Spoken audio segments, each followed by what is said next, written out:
दधीचि ऋषि महादानी थे और शनि देवता और इंद्र देवता जो हैं सो बहुत बहुत स्वार्थी थे। दधीचि ऋषि से उनसे दान में सभी देवता मिलकर के उनसे हड्डी दान में मांगने गए। दधीचि ऋषि गाय से अपना शरीर चटवा करके अपना हड्डी दान किए। दान करने से पहले उनसे अंतिम इच्छा सभी देवतागण पूछे। तो पूछा जाता है कि अंतिम इच्छा, आदमी भी जब मरने लगता है तो उनसे भी पूछा जाता है कि आपकी अंतिम इच्छा क्या है।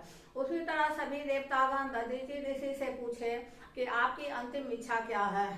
तो दधीचि ऋषि बोले कि मैं तो आजीवन तपस्या किया हूँ, मैं तो आजीवन तपस्वी हूँ, मैंने कहीं किसी भी तीर्थ स्थल में स्नान नहीं किया है, इसलिए मेरी इच्छा है कि मैं सभी तीर्थ स्थल में स्नान करूँ। सभी तीर्थ स्थल में स्नान करने जाते तो उनको बहुत समय लगता, कम से कम सालों भर का समय लगता।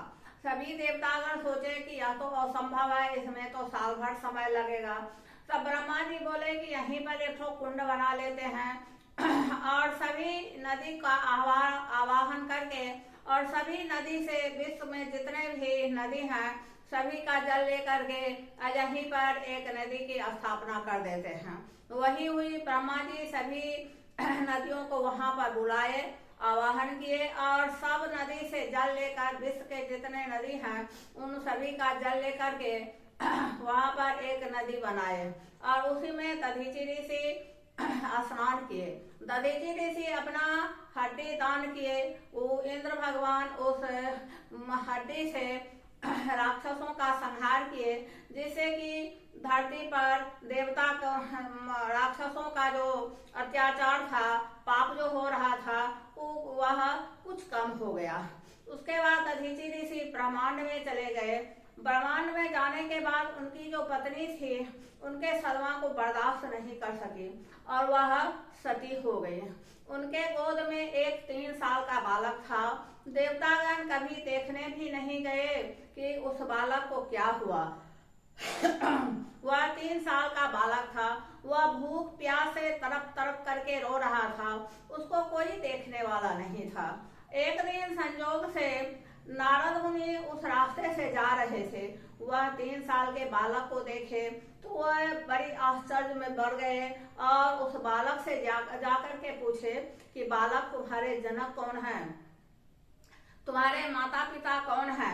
बालक बोला कि यह तो मैं भी जानना चाहता हूँ कि मेरे माता पिता कौन है। तब अपने तपोबल से नारद जी देखे तो बोले कि तुम तो महादानी दधीचि ऋषि के पुत्र हो, उनकी तो अकाल मृत्यु हो गई थी। तो वह बालक पिपलाद पूछा कि कैसे मेरे पिता की मृत्यु हो गई। तो नारद जी बोले कि शनि की 7.5 से उनकी मृत्यु हो गई। तब वे पिपलाद बोले कि मेरी माता की कैसे मृत्यु हो गई। तो वे बोले कि तुम्हारी माता पर भी शनि का 7.5 था और वह सती हो गई। और तब बोले कि हमको काहे इतना कष्ट सहन करना पड़ रहा है। तो नारद जी बोले कि तुम पर भी शनि का 7.5 है। नारद जी जब जाने लगे तो एक मंत्र दिए और बोले कि इस मंत्र से तुम ब्रह्मा ऋषि का तपस्या करो। वह बालक पिपलाद जो था वह ब्रह्मा ऋषि का तपस्या करने लगा। ब्रह्मा ऋषि प्रकट हुए और बोले कि वत्स, मांगो, क्या मांगते हो।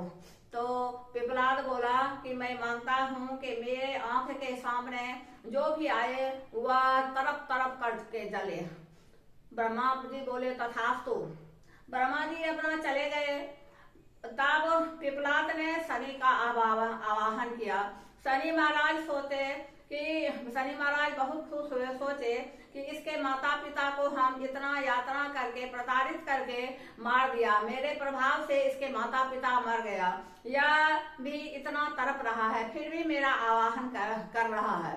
मैं जा रहा हूँ और मेरा जितना जैसे और देवता सबका पूजा होता है उसी तरह धरती पर मेरा भी पूजा होगा।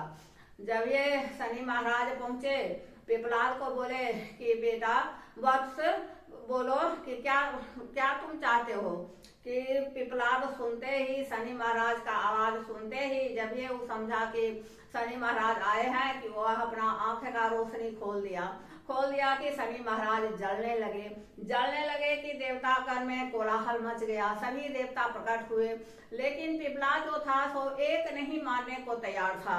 तब ब्रह्मा जी स्वयं प्रकट हुए। ब्रह्मा जी भी बहुत अनुनय विनय किए, लेकिन पिपलाद मानने को तैयार नहीं था, एक भी वह मानने को तैयार नहीं था। उसके बाद पिपलाद को ब्रह्मा जी पर दया आ गई। ब्रह्मा जी बोले कि तुम एक के बदले दो वर मांग लो। तब वह पिपलाद बोला कि 5 वर्ष तक के बच्चे की कुंडली में शनि का 7.5 नहीं होना चाहिए, और सूर्योदय से पहले जो पीपल में जल देगा उस पर शनि का प्रभाव नहीं होना चाहिए। उसके बाद फिर भी बहुत गुस्सा था पिपलाद को, बहुत कष्ट सहना पड़ा था, तो वह अपना ब्रह्मदंड निकाल करके और शनि के पैर पर मारने लगे। मारते मारते उनके पैर को तोड़ दिए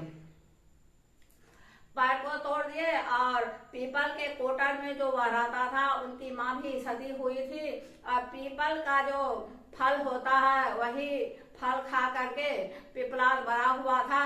और वह जो गाय थी, वह गाय कुछ अपना बच्चा को दूध देती थी और अब दूध बचा करके पिपलाद को पिलाती थी। इसके चलते वह बोला कि मुझे पीपल के पेड़ ने आश्रय दिया है, इसके चलते मेरा नाम पिपलाद होना चाहिए। अगर मेरा वीडियो आप सबों को अच्छा लगे तो मेरे वीडियो को सब्सक्राइब कर दीजिए, लाइक कर दीजिए, कमेंट कर दीजिए।